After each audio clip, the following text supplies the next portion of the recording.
Okay, so it's started recording. All right, welcome everyone.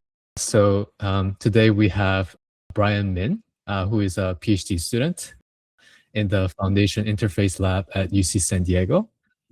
So his research centers on malleable software, which is the topic of today's reading group.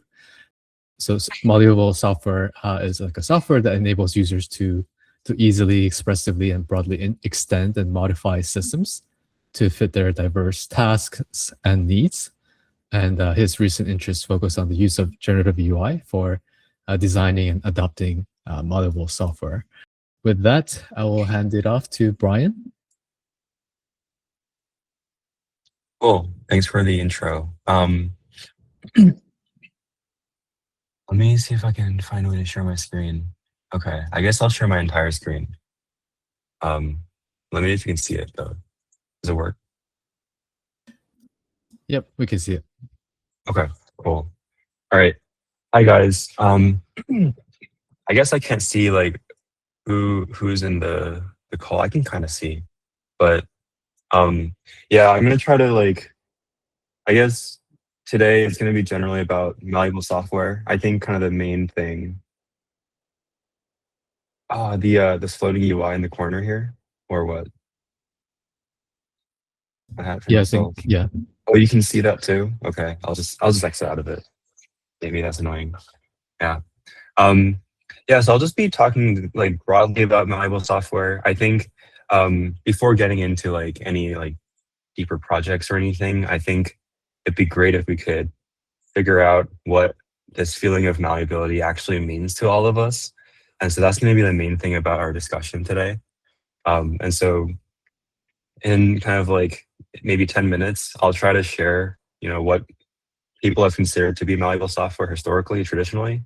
And then all of our discussion is going to be about really trying to break down this feeling of malleability. I think it's really similar to like a feeling that we have of wanting directness or wanting like natural user interfaces. And so I think we don't really have like a key, like concrete set of definitions for what malleable is. So hopefully we can kind of, figure out what that means along the way through this discussion today. Okay. So I think it's always nice to start off with this quote when I think about malleable software. As HCI people, all of us are, our goal is to build systems for the end users, right? Our end users. And so I think this quote really hits hard for me. It's kind of sort of like this core piece of motivation for what the kind of research that I do. And this comes from Bonnie Nardi's book, A Small Matter of Programming, and says, as has been shown time and again, no matter how much designers and programmers try to anticipate and provide for what users will need, the effort always falls short because it's impossible to know in advance what may be needed. And so maybe for like a common designer or developer, they might read this code and be like, oh, maybe it's done. There's only so much we can do. Let's do our best, but it's just we have to accept the world as the way it is. But I think interpreting this quote as someone who's always thinking about malleable software, I think it's pretty natural to us to think that, yeah, because designers and developers can only do so much, well, the end user ought to also be part of this kind of loop of building the software and modifying it for their own needs. And so malleable software, the goal of this is really to kind of flip this model of, this traditional model of designers and developers building a software interface and providing it and packaging it as a product to end users, but rather trying to kind of flip that and also include the end users into this. And, maybe you have to package and turn the software tool into a product eventually, but you also want to turn this product or software system into something that the end users can also openly modify under maybe certain dimensions. And I think describing what malleable is, it's sort of like a metaphor to clay, or how we describe metal as a malleable material. And so Ink Switch in their essay, I think they describe it best in that the original promise of personal computing is this type of clay, right, which is like this malleable material that any of us can kind of reshape in the ways that we want to. And they also kind of go into describing like bridging this connection to how it's like this workspace. I think a more relevant one would be like in our kitchen we have all these kitchen appliances, knives, pots, and pans. And so when we're cooking, we want to create our own personal workspace that's ideal for that particular meal that we're cooking. Okay, so we'll have like a pot for maybe for pasta. We'll have a pot and then a pan and then knives for cutting garlic or anything like that. But then that setup would be our setup in our kitchen would be very different if we're trying to make bread from scratch. And when I look at like these these websites today, they're obviously not kind of packaged so that they're very naturally not malleable. If you look at sort of the affordances of this kind of website, they kind of invite you to looking at these jackets in the shopping site, and you can kind of scroll through them, maybe click on one of them, maybe add a filter, but that's kind of sort of about it. I think something that's more malleable, you could imagine something that would invite you to do more things with it. So imagine if you had like a deck of cards and each card had a particular item, right? And so I think what would you do with this deck of cards on this table? I think naturally, instead of just like looking through these clothes, I might try to pick out some of the clothes, compare them side by side, organize them in maybe different rows, or create like different clusters of like, maybe I have like a tier list of like, oh, I want these set of clothes, for sure. These are I'm a little bit, iffy on. Or I might like try to make my own combinations of like a jacket and pants or anything like that. So I think that kind of invites you to play around and manipulate some of these objects that they are interested in more. And going back to this like description of this original promise, I think this is also I also want to put an emphasis on like the phrase original promise, because software is actually supposed to be malleable from the beginning. Code is supposed to be something that we can we can write and build our own tools. And I think like that was best exemplified through Smalltalk, where within the environment itself, let's say you have a text editor in your Smalltalk environment, and if you wanted to like create a tool for annotating something on this text editor, the idea for Smalltalk was that you're able to directly change the functionality or add a feature within the environment itself without having to like recompile or anything like that. Or like maybe ask like a designer to be like, oh, I want to also add this annotation tool and wait like maybe 2 years for that to show up. I think another example that really kind of gives you this feeling of malleability has been HyperCard, where it gives you this like low code editing environment where you can manage your own what they call as cards, and these cards you put in like your own notes. You could have like a list of phone numbers that you have with your friends and everything like that. But then the key thing was that you're able to kind of add your own little scripts. And so if you click on something, you could create a button, or if you click on it, you'd navigate to some place. Or in this top left corner, you could create this little graphic object, this interactive house where you can actually add a functionality where if you click on the doorknob, you will open the door and change that state. And so you could really play around with that. I think more of like a modern kind of version that we're seeing with malleable software, I think, is WebStraits, right? And so WebStraits has this very like simple idea of you can choose like which web elements you want to synchronize. And so if you want to synchronize like an H1 header tag or a div element, that would get synchronized into this database, and you can access that website from any browser or any device. And so in this GIF, you're seeing how you're synchronizing the DOM and to be able to type text directly into it, and then it also synchronizes that text in the other window. But I think what a really cool demonstration of WebStraits is actually in these other GIFs, where in this you have this big monitor and you're able to drag around these sticky notes, but then on this tablet you've actually created your own little tool for sketching on the canvas itself. And so you have your unique tools for different devices, even though you're kind of working on the exact same I guess exact same web elements that's sharing between the tablet's browser and the browser on the big display. I think this is also another demo. It's probably one of my favorite kind of GIFs, where you have this like two different representations of the same like underlying text document here. And so on the laptop, you're editing text, and you have this like text editor type of document, and you actually have like a bunch of different tools and functionalities in the top left corner of that screen. And so it really does feel like this text editor.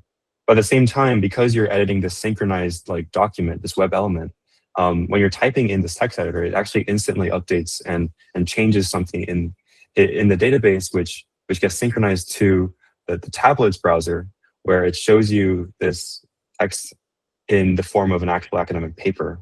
As you can just like look at, instantly what the paper would look like when you start typing, let's say the title or something like that. I think the most accessible form of malleability that we have today is probably through inspecting the element with our browser. This is just like something I just looked up like last night, I think. And you really have access to like all of the HTML if you look at a website, and all the CSS, and you can add your own little scripts, right? And so that also kind of gives you this feeling of malleability of like being able to reshape how this entire website will look. Maybe I could choose to only show me all these shoe images instead of having to look at the list of all these links. So maybe I can somehow customize it with HTML. I think what all of these have in common, though, is that this like traditional view of malleability, it kind of not necessarily requires you, but to be able to really take advantage of this malleability of these systems is that you kind of need to know how to program, right? And so, with web scrapes, yes, you can type things, but to really build your own really like interesting tools, you kind of probably need to know JavaScript and some HTML. Same with like inspect element. To really take advantage of that, you probably need to understand how the DOM works, right? And so these traditional kind of perspectives of malleable software sort of really involve programming, but programming is pretty hard.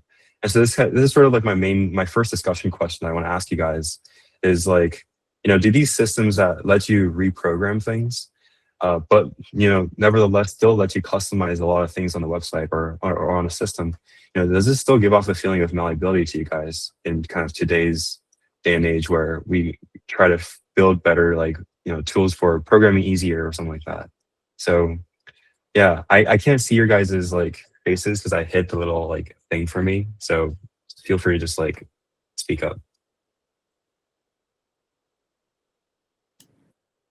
I think HyperCard maybe of these the most, because it's actually trying to use almost like a physical metaphor of this canvas with cards and elements that you can move between. Sure, there is programmability of it attached to it, but I've seen different images of it where you're teleporting between the different pages by clicking on the door or something like that. That seems less like programming and more like, let's create a little adventure, choose your own adventure story book. So I think that's like the closest, my take on this at least. Yeah, for sure. I think like HyperCard is definitely marketed to be like, I mean, they built it so that it's really for like non-programmers, and they want to invite you to, to be able to build stuff without having to program or having the knowledge of programming. And so like, I think like one thing is like, being able to like easily change the layout of some text in a card, right? That's supposed to kind of invite you to customizing or building your own little navigation paths and whatever. But yeah, I think like the goal is also to sort of maybe ramp you up to, making more scripts, and stuff like that, for sure.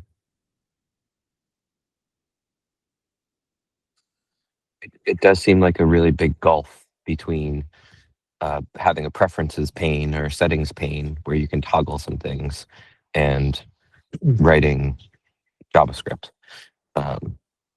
And I think the reason that HyperCard is so successful, or even like Excel is so successful, is because the metaphor is so clear, right?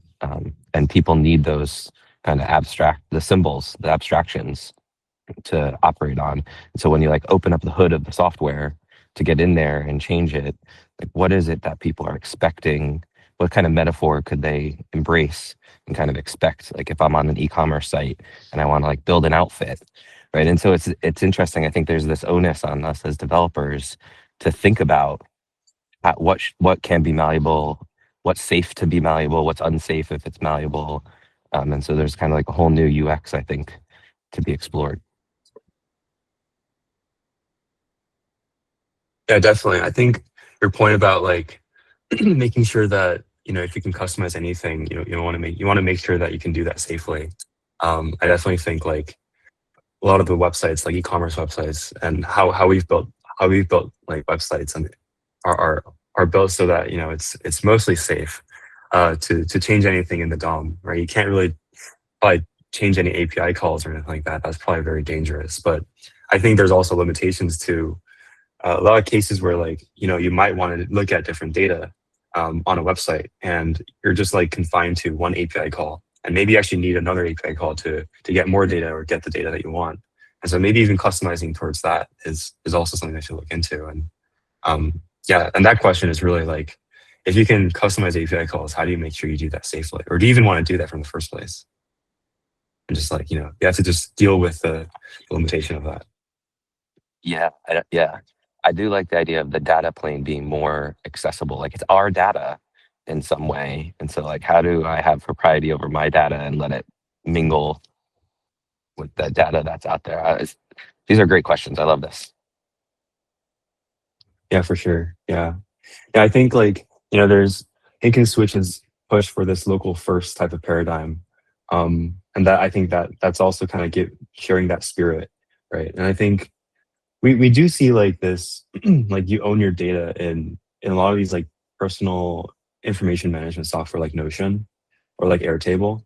But those platforms, like the main goal of those are for you to, it's really mainly to save information that you want to put into the software. And so like the goal of using that software is inherently designed so that you own your data. But what about for like a website like Amazon where you want to look for shoes, right?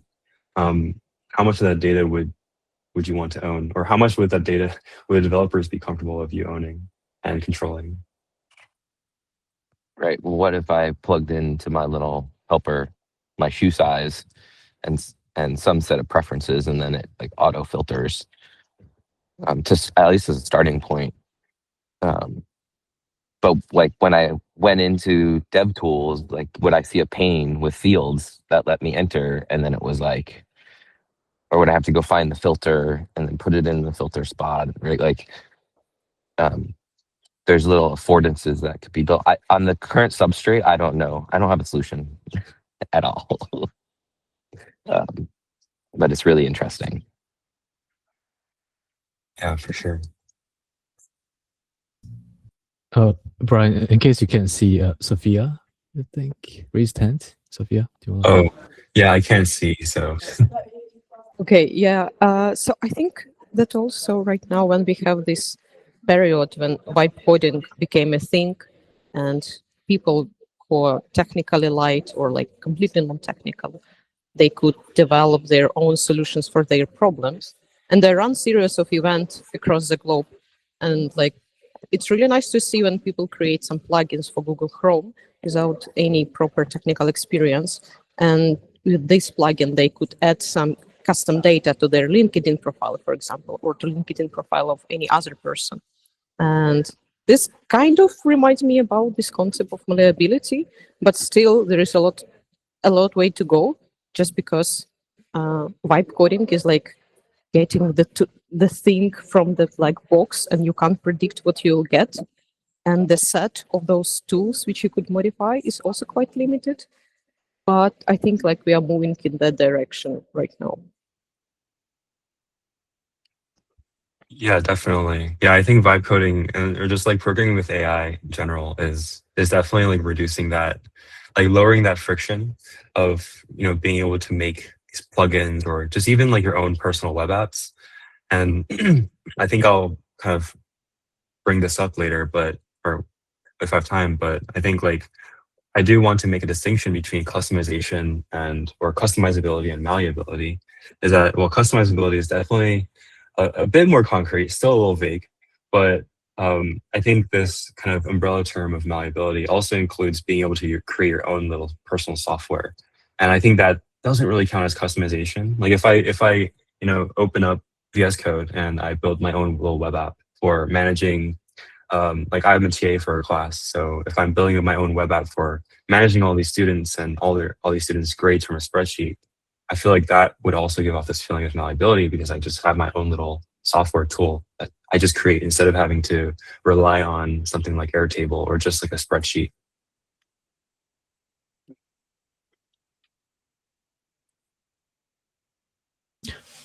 Sam, do you want to just chime in? Yeah, feel free to just Hello, can you hear me? Mhm. Yes, I'm having some concerns about the malleability of the software because, sometimes when I was in the startup company that makes some web automation, and I realized that the web page does not want some modified things from the end user because that can change. That is not good for their business model. It's like a ChatGPT with Google versus Google things like so. Some website does not want to be collected by ChatGPT and searched by ChatGPT because they can avoid their business model like the Google ads and is I think the malleability is like a from the end user. In that sense, I think that the problem is the permanence of that. Like you cannot consistently maintaining those kind of malleability from the end user because actually the website or the program it has their it is belongings of the company. So if they want to just stop malleable stop changing stop changes from the end user, then they easily can do it. Like Facebook or other company use the class name very non-readable class name or ID name because they know that those class name and ID is very useful tools for customizing the website. So I think that's why those program is only from the research project. Like it is not. I did not see any those kind of customized things from the company side. Yeah, because the business too complex. They are all entangled with the development. I think. Yeah, that makes sense. Yeah. I think there's definitely this clear incentive. There's very different incentives for businesses to compared to, what the end user wants. I think like a pretty funny example would probably be like, would Uber want you to like add in a Lyft, interface into their own little app and let you compare the prices? They probably don't want you to do that. So there's like obviously clear competitors, and there's obviously like going to be like a set of limitations that developers want to set, like guardrails that prevent end users from customizing anything. There's also like that kind of fight between, and this is sort of like maybe one perspective of malleability is that malleability is sort of this kind of fight against these businesses. And how do you like figure out a way to constantly support all these customizations, even when the businesses don't want you to do that? So there's that sort of like that aspect of fighting against the kind of the main system. There's also like maybe there could also be business incentives to allowing you to customize the interface a bit more. Maybe that like helps with user retention. But I'm actually curious if you've like thought about that aspect too.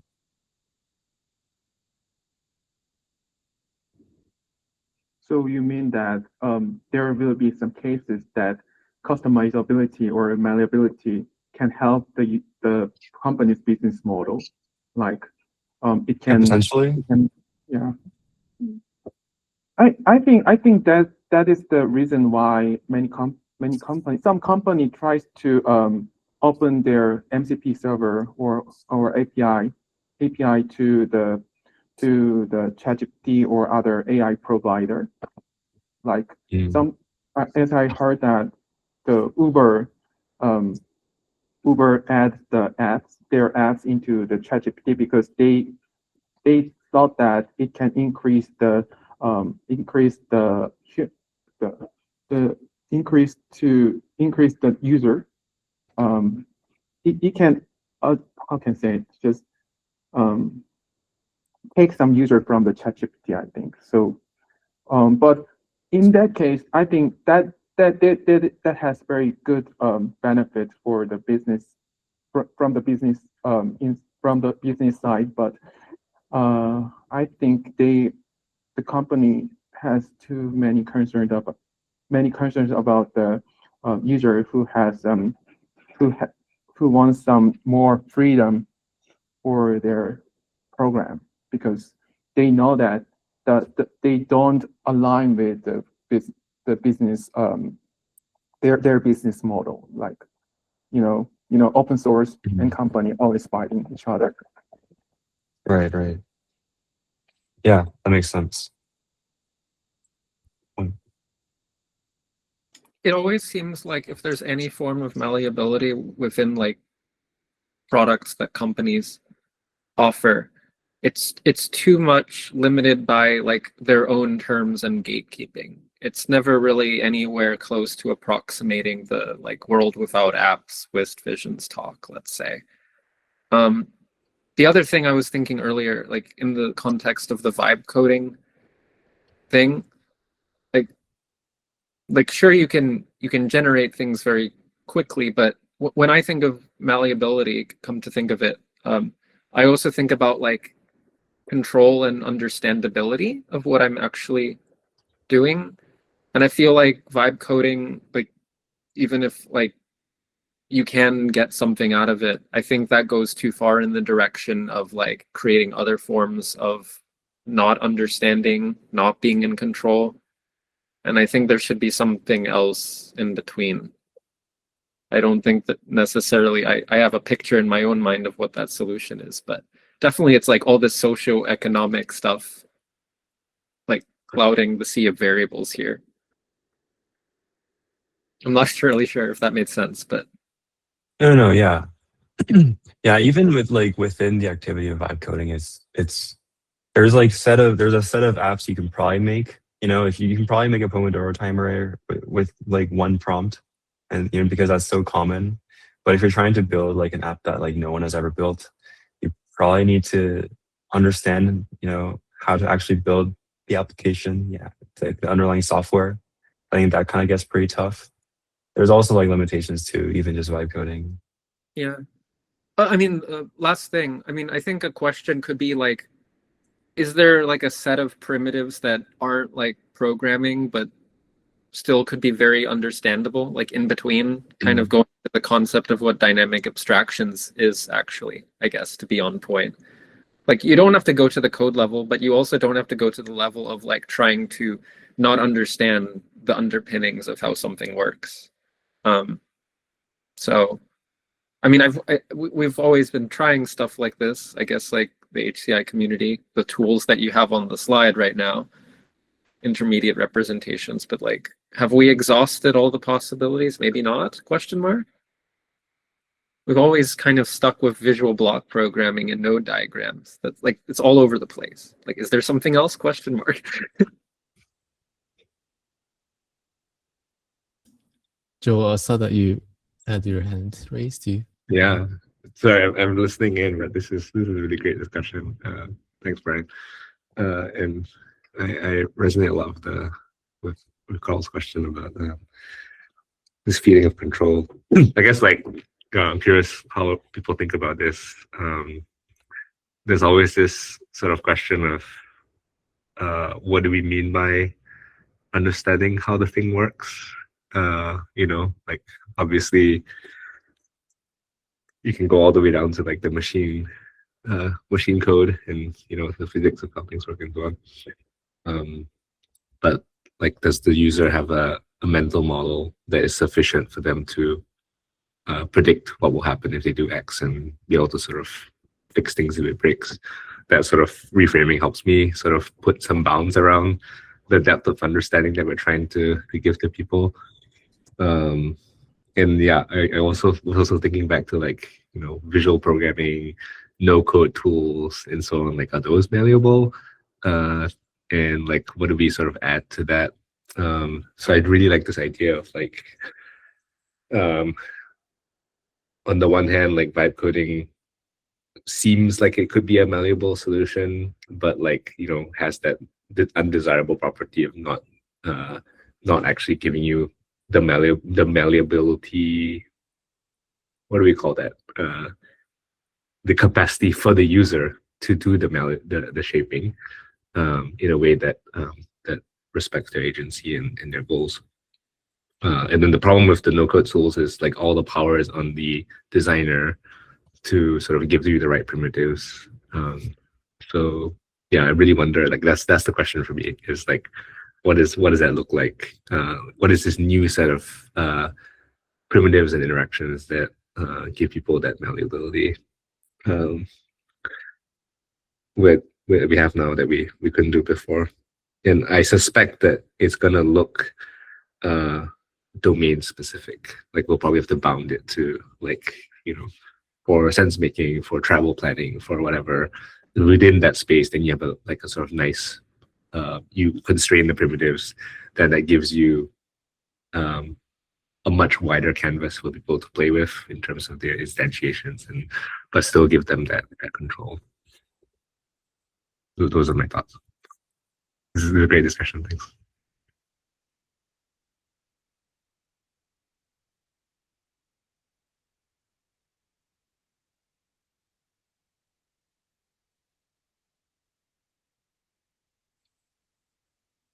Like, I guess a zany idea that came to mind was, you know, in no-code tools, in like block programming, the primitives are sort of like concepts. But I think it'd be cool to have the primitives now be like little screenshots or GIFs of like UI elements or something, and you sort of like drag and drop and assemble those together, rather than so moving up a level of abstraction, but still dynamic and like more interpretable. Like you don't have to describe like, I want this kind of interaction. You just like sketch the thing, or, you know, there's like these sort of pre-existing things to build. That'd be pretty cool.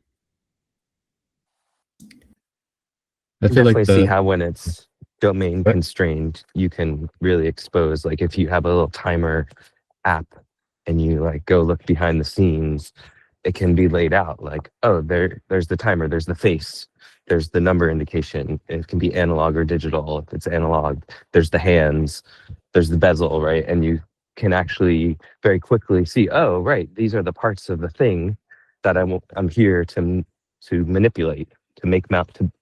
I don't know the right word for it. But yeah, that's really interesting.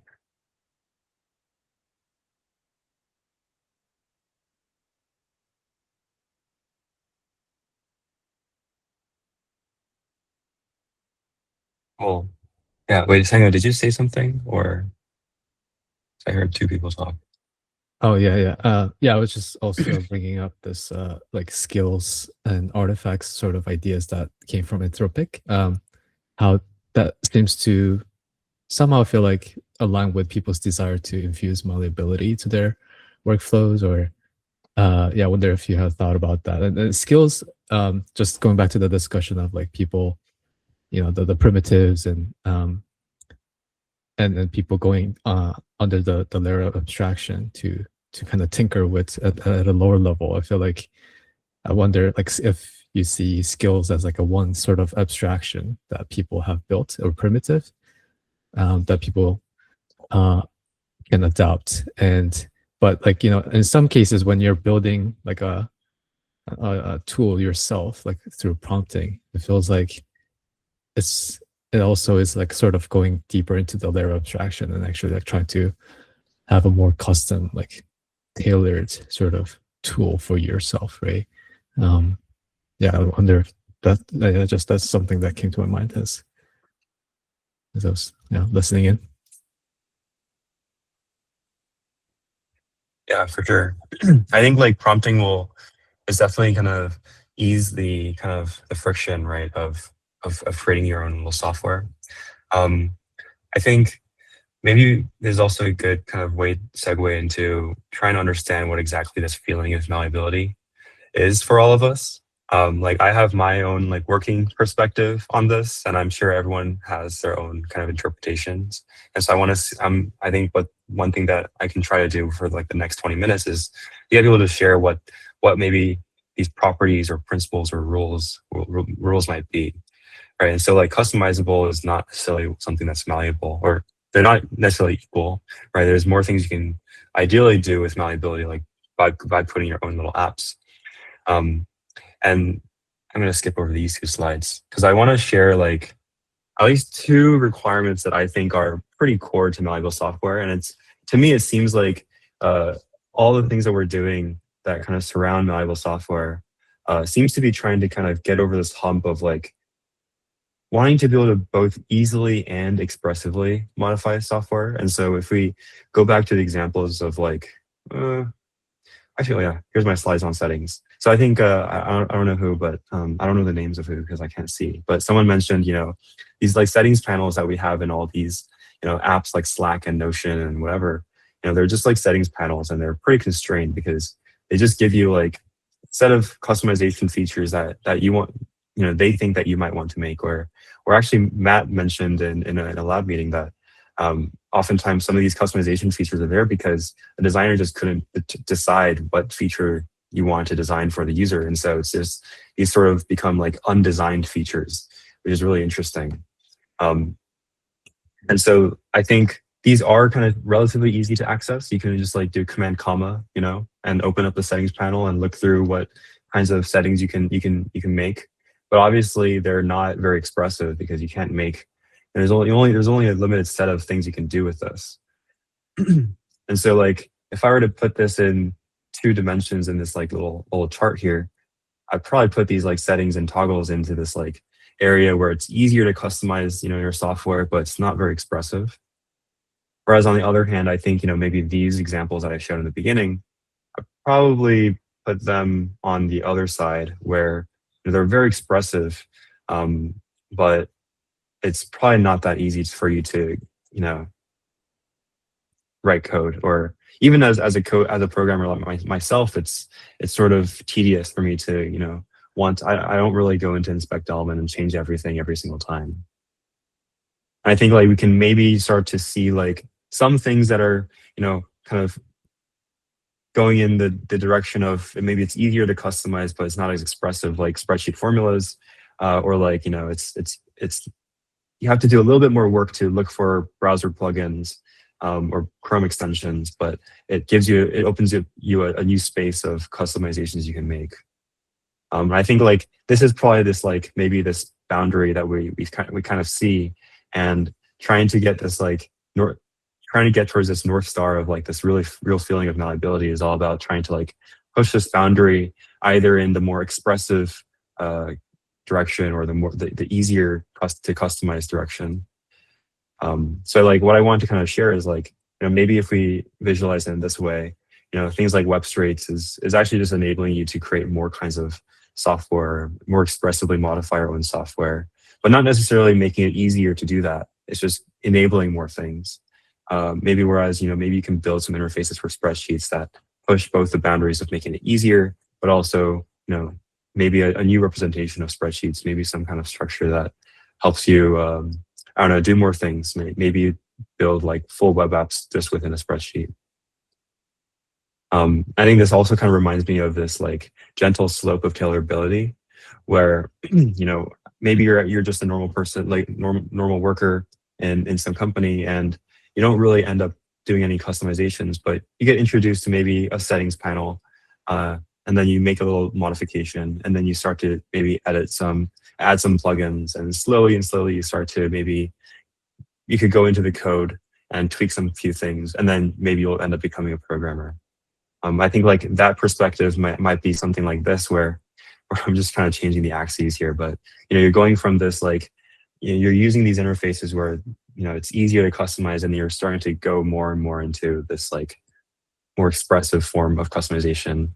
And I think this also might change based on user, because there may be like some power users who are like expert programmers who probably maybe find programming to be more enjoyable or certainly easier than people who don't know how to code. And so for them, it might feel like it's pretty easy to go inside a spreadsheet and add a bunch of formulas, or go inside the browser, the inspect element tool, and change the DOM in a bunch of ways. That might feel very easy for them. So I think that's also like trying to, is also, I guess, like the easier and more expressive, those two axes are also pretty subjective.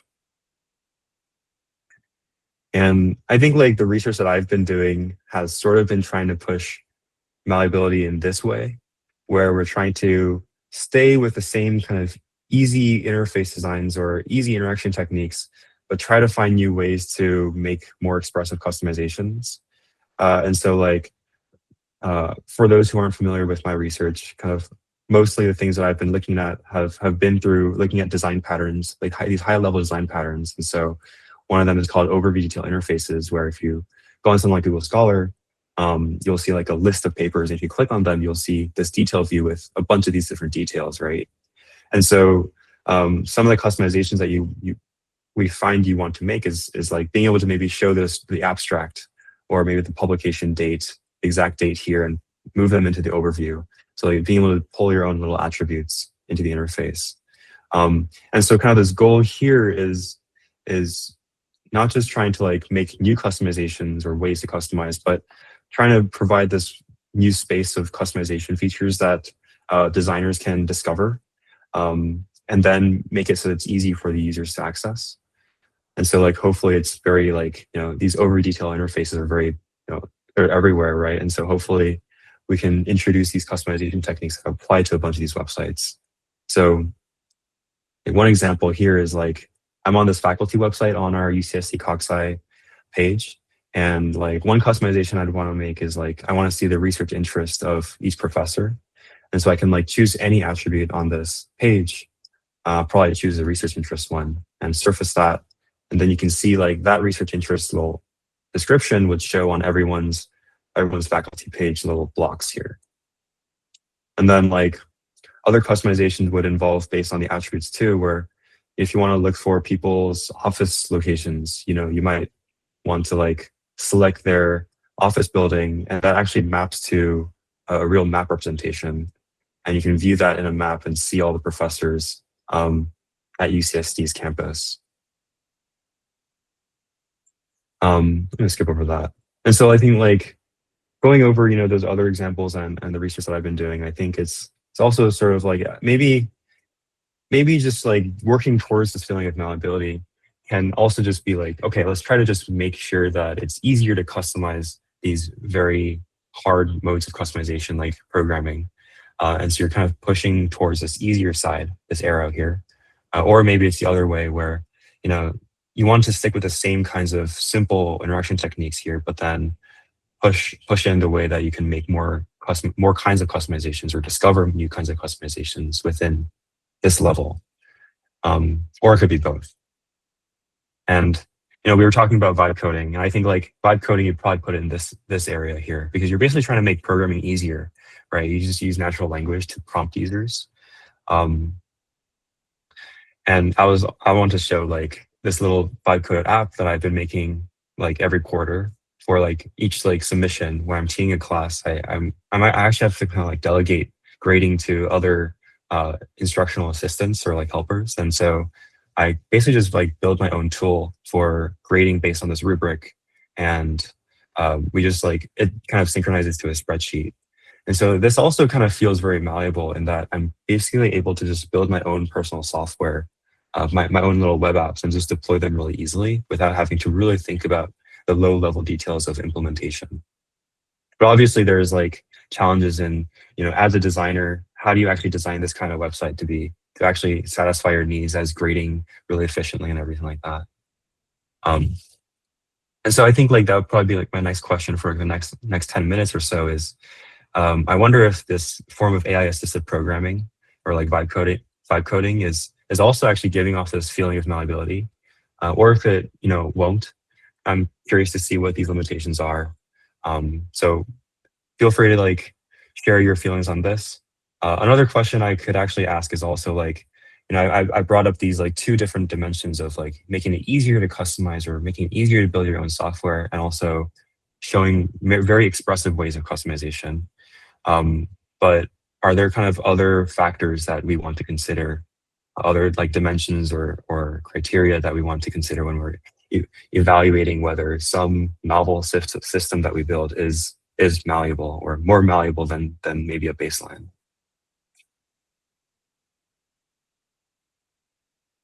Carl commented. Carl, do you want to chime in to elaborate? Oh, yeah. I mean, I guess my thoughts is that like vibe coding is actually far left, because if you're putting all of the interpretation in the the proverbial hands of the model, then it's essentially the user constantly trying to course correct the model versus the user themselves being the one who's expressive. Kind of like how like a debugger who's debugging somebody else's code might be a little bit more might find it more challenging than somebody code being their own that they're debugging or creating the code forward. I'm not sure if that really made sense, but No, yeah, I interesting. think it's debatable. Yeah. I'm trying to better understand.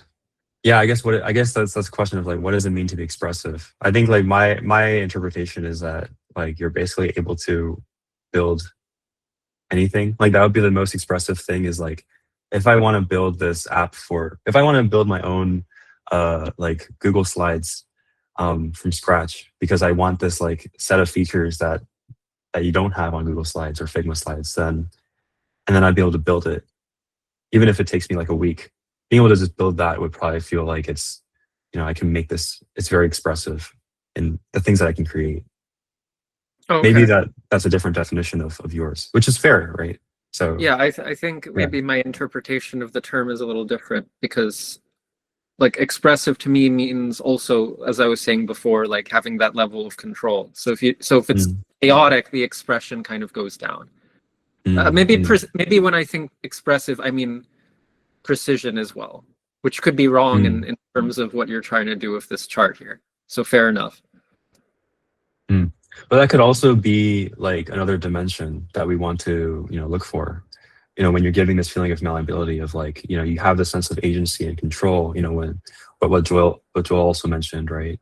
And so I don't think I'm like depicting that in this chart, this feeling of agency.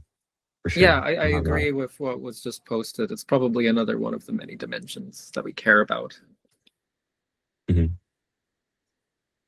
Yeah, I just want to chime in here. I feel like perhaps control might also fall into ease in the sense, because in many ways expressivity, if you think of it like a huge space where all of the areas on the space is attainable, then perhaps with vibe coding, it's more like, all of the spaces became incredibly discrete, where you cannot really easily go in between or like nudge it in a particular direction. And that kind of becomes like how easily it is for you to not only be expressive, but also gain that sense of control. Yeah, for sure. And also like, that sense of control could also feel very different for everybody. So like these dimensions are very subjective, but also I guess that helps us move a little bit further on defining what malleability is.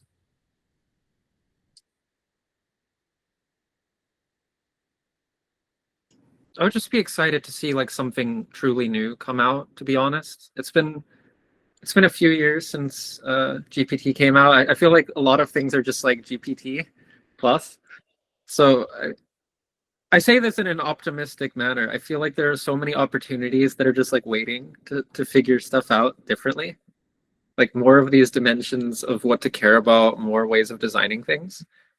I don't necessarily know what that would be either, but yeah, like what are the paradigms of malleability that we haven't uncovered? To be determined. I don't know. Yeah, I think another dimension might also be like stability or security of software that you're editing. Like I think ideally you don't want you wouldn't want to break the Amazon website. Obviously, maybe not for, you probably wouldn't be able to do that for everybody, but you know, even just for yourself. Imagine if like we're integrating generative AI and being able to like generate user interfaces inside Amazon. And so you have these like, you know, Gen UI components maybe. And if that just like generates some wrong code and you have an error, I don't think Amazon would be very happy about that. I think maybe that's also more of a practical dimension of like how do you deploy, let's say like there is this way of like really expressively customizing the Amazon website. But how do you actually make that consistent and stable? So maybe that's also like a very practical approach to really getting Gen UI into these systems or into these websites. Yeah, I just wanted to try to hear. I think that's a really good point. I also get to the point of like why you're trying to do malleability and why you're trying to customize, right?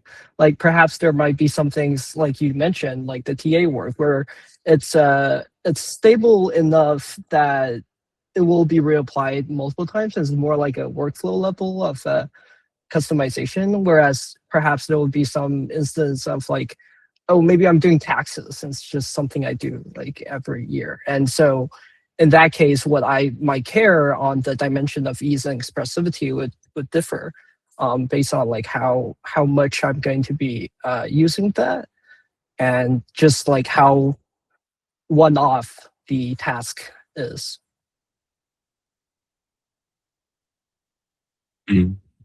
Yeah, definitely. Yeah, there's definitely like also trying to understand these like incentives of what the user wants. Like, do they even know that they can build their own software in different ways? Like, if every TA knew that they could, in 2 years, build their own personal grade book with like a single prompt, you know, how do we get them to know that they can do that? And how do we get them to, you know, actually start doing that and get them to want to do that? So there's like incentives of the users themselves too.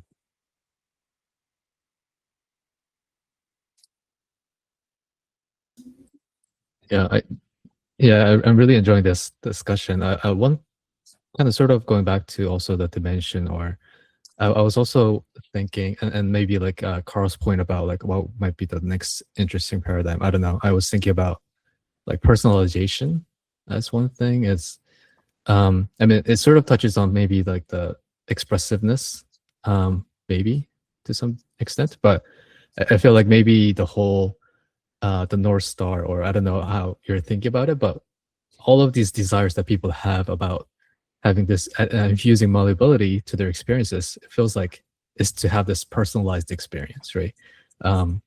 And maybe like, you know, the dot on the top right corner of this figure, right, is like this personalization or something. Because I was also like, it reminded me of this a friend's kind of idea of like building a plugin that would store all of the context that gets built into like ChatGPT, and being able to transfer that when he's like interacting using Claude, for example, right? And I think, you know, sort of the desire there, underlying desire, feels like, you know, being able to transfer, you know, what the AI knows about you, and then being able to really return or perform actions that's really tailored to you, and kind of applying that to the software, like you know, maybe like the AI being able to really tailor the UI or the software experiences to you.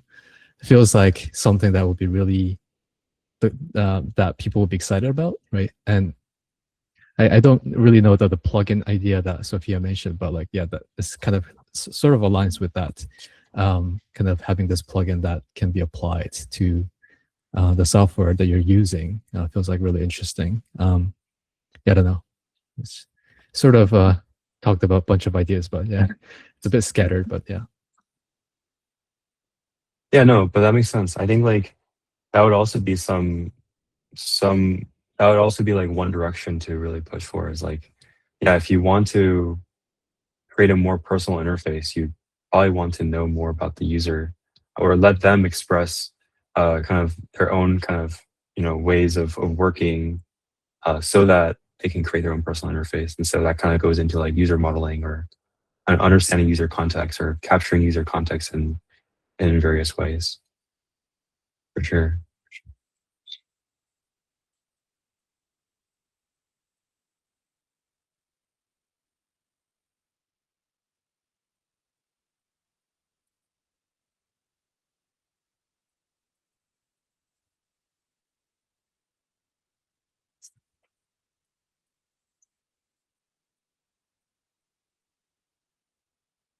Yeah, so this is like, I guess, my last slide. And this is also, something that I brought up, right? And so I guess I brought up these different dimensions of like stability, users' inclination to customize. And so I think, there could be some more concrete dimensions. And so I wonder, this is sort of like, my general question. I think like maybe understanding these different rules or criteria would help us. I mean, the goal for us is to obviously achieve or work towards this like feeling of malleability, right? And I think like a clear way to work towards that is obviously understanding how we can even evaluate our systems in a way that if we build something, how do we know that this feeling of malleability is there, or how do we maybe quantify it? That'd be pretty hard to do. So it's sort of like an ending thought.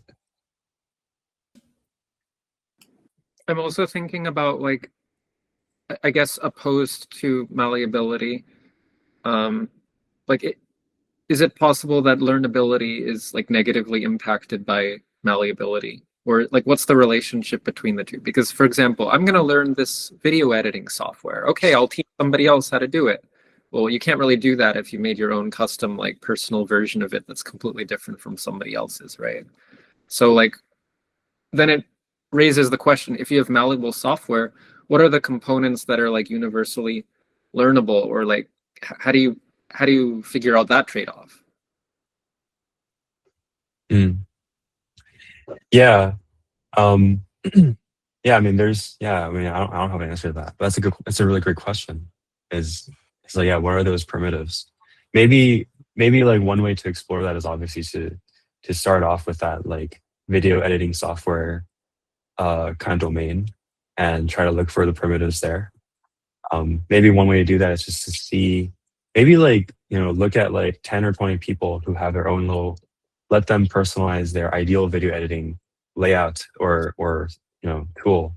And they could be like a range of, casual editing people or professional experts, and see all the different ways that they're customizing it. And maybe from those you can see common patterns, and those common patterns could be the primitives.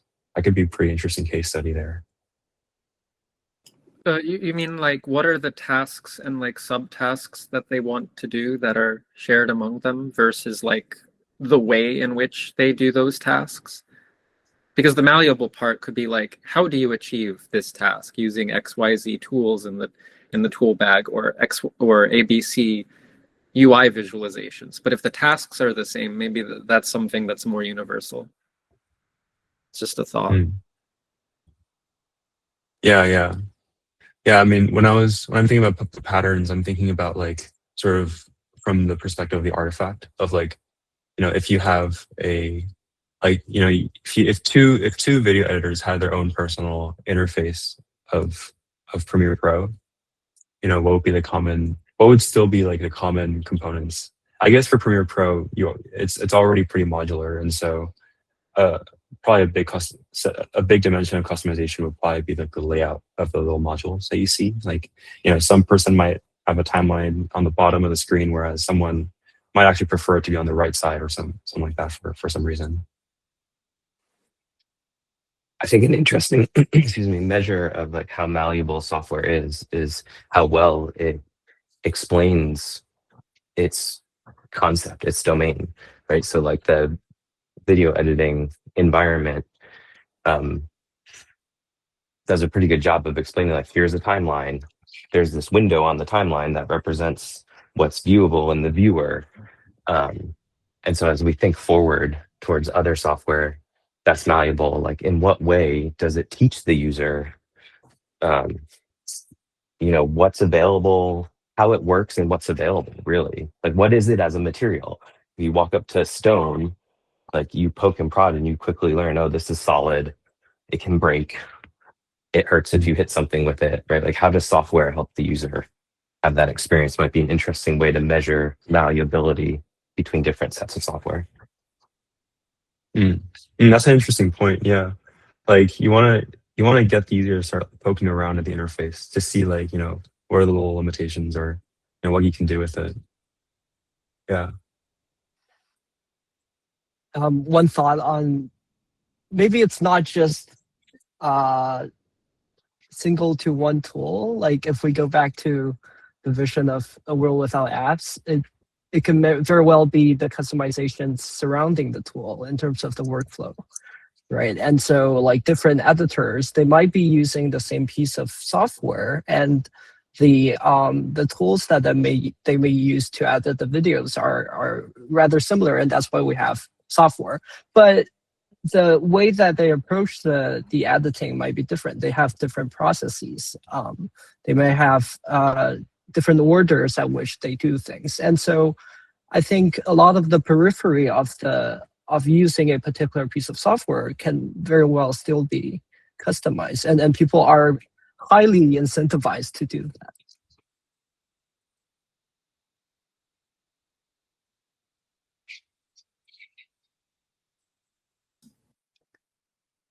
Bryan, did you have any comment?